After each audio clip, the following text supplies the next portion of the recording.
Hi friends, నేను మీ జిజ్ఞాస్ని. ఈరోజు అయితే మనం తెలంగాణ స్పెషల్ పచ్చి పులుసు అయితే చేసుకోబోతున్నాము. పులుసు అంటే మనం చింతపండు ఉంది కదా, చింతపండుతో చేసే ఒక చారు లాంటిది. ఇది తెలంగాణ వాళ్ళకి చాలా చాలా స్పెషల్. ముందుగా మనం చింతపండు లాంటి రౌండ్ రౌండ్ ఉండలైనా తీసుకొని నానబెట్టుకోవాలి ఫస్ట్ మనం.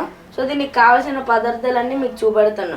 కావాల్సిన పదార్థాలు: ఉల్లికాడ, ఉల్లిపాయ, మెంతాకు, చెతగొట్టుకున్న ఎల్లుల్లిపాయ, అరేపాకు, పుదీనా. ఇవన్నీ ఉంటే మనం ఈజీగా తయారు చేసుకోవచ్చు.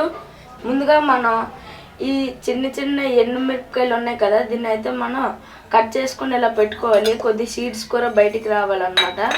అలాగే ఇది జీలకర్ర, పసుపు, అలాగే నూనె, ఇది ఆవాలు, కారం, టేస్ట్కి సరిపడంత ఉప్పు. ఇవన్నీ ఉంటే మనం ఈజీగా అయితే తయారు చేసుకుందాము. మనం ఇప్పుడు ప్రొసీజర్లోకి వెళ్ళిపోదాం. ముందుగా నేను చెప్పాను కదా, ఈ చింతపండు అయితే మనం ఫస్ట్ కడగాలి. కడిగిన తర్వాత నీళ్ళు అయితే వేసుకోవాలి. నేనైతే ఇప్పుడు కడుక్కుంటున్నాను. ఇప్పుడు చింతపండు ఉంది కదా, దీన్ని అయితే మనం శుభ్రంగా కడిగేసుకొని మళ్ళీ మంచినీళ్ళన్న వేసుకొని నానబెట్టుకుందాము. సో ఇదైతే ఇటు ఒక పక్కన అయితే పెట్టుకుందాము. ఒక 10 minutes నానిపోతే ఇది సరిపోతుంది. అప్పుడు ఈ చింతపండులో ఉన్న పులుపు అంతా కూడా ఆ నీళ్ళలో కన్వర్ట్ అయ్యి ఆ చారు కూడా చాలా చాలా బాగుంటుంది. ఇప్పుడు 10 minutes తర్వాత మీకు చూపెడతాను. ఇప్పుడు ఈ చింతపండులో ఉన్న చింతపండు వేస్టేజ్ ఉంటుంది కదా, అదంతా కూడా 10 minutes తర్వాత చూస్తూనే మంచి ఇలా ఉంది. ఇప్పుడు ఈ చింతపండులో ఉన్న వేస్టేజ్ అంతా కూడా మనం పడేయాలి, ఇంకా అవసరం లేదు మనకి. ఈ చింతపండు రసం ఉంది కదా, దీంట్లోకి ఉప్పు, కారం అవన్నీ వేసుకుందాం. ఇప్పుడైతే మీరు ఈ రసంకి మీకు టేస్ట్కి సరిపడంత ఉప్పు అయితే వేసుకోండి. మేమైతే మా టేస్ట్కి సరిపడంత వేసుకుంటున్నాము. అలాగే కారం అన్నది మీరు చిటికెడు అంత వేసుకోండి. కారం అన్నది వేసుకున్న తర్వాత ఇది చూడండి ఎంత బాగుందో కదా, ఒకసారి మనం కలిపేసుకుందాము. ఇప్పుడు ఉప్పు కారం వేస్తాం కాబట్టి ఇదంతా కూడా బాగా కరిగిపోతుంది ఈజీగానే. సో చూడండి, ఇలాగన్నది మన చారు ఉన్నది కరుగుతుంది. ఇంకా ఇప్పుడు మనం ఈ పచ్చి చారుని అయితే తాలింపు పెట్టుకుందాము. ముందుగా చూడండి, తాలింపు పెట్టుకున్న గిన్నె అయితే తీసుకున్నాము. అలాగే ఫస్ట్ మనం అయితే గ్యాస్ అన్నది ఆన్ చేసుకోవాలి. ఆన్ చేసుకున్నాం కాబట్టి మీ తాలింపుకి సరిపడంత నూనె అయితే వేసుకోండి. చూడండి, నేనైతే స్పూన్లో నూనె అయితే వేసుకుంటున్నాను.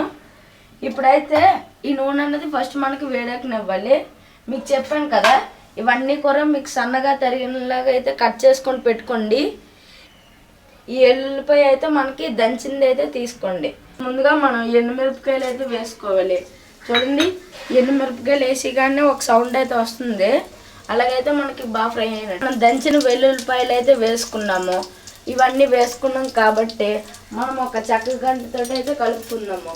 ఏంటంటే ఇది కలుపుకోవడం వల్ల ఇందులో ఉన్న పచ్చిదనం కూడా పోతుంది. అలాగే ఈ పోపు కూడా బాగా ఫ్రై అవుతుంది. చూడండి, కొద్దిగా ఫ్రై అయిపోతుంది కదా ఇది. ఇలాగే మనకు ఉండాలి. కొద్దిగా జీలకర్ర అయితే వేసుకోవాలి. ఈ జీలకర్ర వేసుకున్నాం కాబట్టి అలా కలుపుతూనే ఉండాలి ఈ పోపుకి. ఇప్పుడు ఆవాలు అన్నది చాలా కొద్దిగా వేసామా వేయలేదు అంత వేసుకోండి మీరు కూడా. సో ఎండుమిర్చీలు అవన్నీ కూడా బాగా ఫ్రై అవుతున్నాయి ఇందులోకి. ఇప్పుడైతే మనం ఉల్లికాడలు, కరివేపాకు, మెంతాకు అవన్నీ అయితే వేసుకున్నాము. చూడండి, ఇదంతా కూడా వేసుకున్నాం కాబట్టి బాగా కలిసిపోతుంది కదా. ఇప్పుడు ఈ పోపు అయితే లాస్ట్కి వచ్చేసింది. మనం పసుపు వేసుకోవాలి అంతే. సో చూడండి, పసుపు అన్నది మేమైతే 1 స్పూన్ వేస్తున్నాము. ఇప్పుడు పసుపు వేస్తాం కాబట్టి కలిపేసుకుంటున్నాము. ఈ పసుపు అంతా కూడా ఈ ఎండుమిరపకాయలకి, మెంతాకి, పుదీనాకి కూడా కలాలి. ఇప్పుడు ఇది పోపు అన్నది అయిపోయింది కాబట్టి మనం గ్యాస్ అన్నది ఆఫ్ చేసుకుందాము. మనం ఇందాకలా పిసికేసుకున్న చింతపండు రసం అంతా ఉంది కదా, అదైతే ఈ తాలింపులోకి అయితే వేసుకుందాము.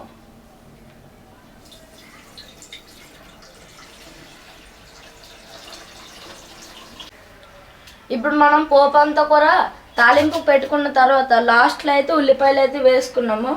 చూడండి, ఉల్లిపాయలు అయితే ఈ విధంగా అయితే వేసుకోండి మీరు. మొత్తం మేమైతే ఎంత తీసుకున్నామో అదంతా కూడా వేస్తున్నాము. ఈ పచ్చి పులుసులోకి ఉల్లిపాయలే మంచి టేస్ట్ అనేది ఉంటుంది. సో ఉల్లిపాయలు అంతా వేస్తాము. ఈ చారు చూడడానికే చాలా చాలా బాగుంది కదా, ఇలాగే మనకు ఉండాలి. ఇంతే ఫ్రెండ్స్, మన పచ్చి పులుసు అయితే రెడీ అయిపోయింది. ఈ పచ్చి పులుసుని అయితే ఒకసారి టేస్ట్ చేద్దాము. ఇదంతా కూడా చాలా చాలా బాగుంటుంది, మంచి వాసన కూడా వస్తుంది. జస్ట్ మనం ఇప్పుడు టేస్ట్ చేసి మీకు ఎలాగుందో ఈ పచ్చి పులుసు అన్నది మీకు చెప్తాను. ఇప్పుడు మనం అన్నం అన్నది వేసుకున్నాము. చూడండి, వేడి వేడి అన్నంలో పచ్చి పులుసుని నేను టేస్ట్ చేసి మీకు ఎలాగుందో చెప్తాను. ఇది ఎంత బాగుందో కదా, మీద మీద ఉల్లిపాయలు కరివేపాకు అదంతా ఉంది. ఎండుమిర్చి కూర చాలా చాలా బాగుంది. ఇప్పుడైతే నేను వేసుకొని టేస్ట్ చేసేస్తున్నాను. చూడడానికి బాగుంది కదా, ఇంకా టేస్ట్ ఎలా ఉంటుంది చెప్పండి. ఇంతే ఫ్రెండ్స్, మనం ఈ పచ్చి పులుసుని అయితే తయారు చేసుకోవడం. ఫస్ట్ దీన్ని అయితే మనం బాగా కలిపేసుకుందాము. ఉండి ఎంత బాగుందో కదా, బాగా దీన్ని చారు ఎక్కువ వేసుకొని కలిపేసుకొని ఉల్లిపాయలు కూడా మంచిగా కలిసాయి దీనికి. నేను టేస్ట్ చేసేస్తున్నాను.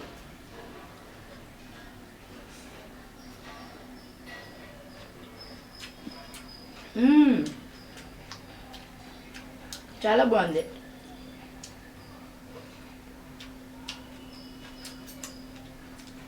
బాగుంది ఫ్రెండ్స్, ఇదైతే చాలా బాగా ఉడికింది. చూడండి ఎంత బాగుందో కదా. ఈ తెలంగాణ స్పెషల్ పచ్చి పులుసు ఉంది కదా, దీన్ని ఉత్తగా అయినా తాగొచ్చు, అలాగే వేడి వేడి అన్నంలో కూడా కలిపేసుకొని తినచ్చు. ఇంకా దీనికి నంచుకు అవన్నీ ఏటి అవసరం లేకుండా ఈజీగా ఇట్టే అయిపోయాయి తెలంగాణ స్పెషల్ పచ్చి పులుసు. వీడియో కనుక మీకు నచ్చినట్టయితే లైక్ చేయండి, షేర్ చేయండి, సబ్స్క్రైబ్ చేయండి. అలాగే కంపల్సరీగా మన ఛానల్ ఫస్ట్ టైం చూసినట్టయితే అందరూ కూడా సబ్స్క్రైబ్ చేసుకోవడం అయితే మర్చిపోకండి ఫ్రెండ్స్. మళ్ళీ నెక్స్ట్ వ్లాగ్లోనైతే కలుసుకుందాం ఫ్రెండ్స్. బాయ్.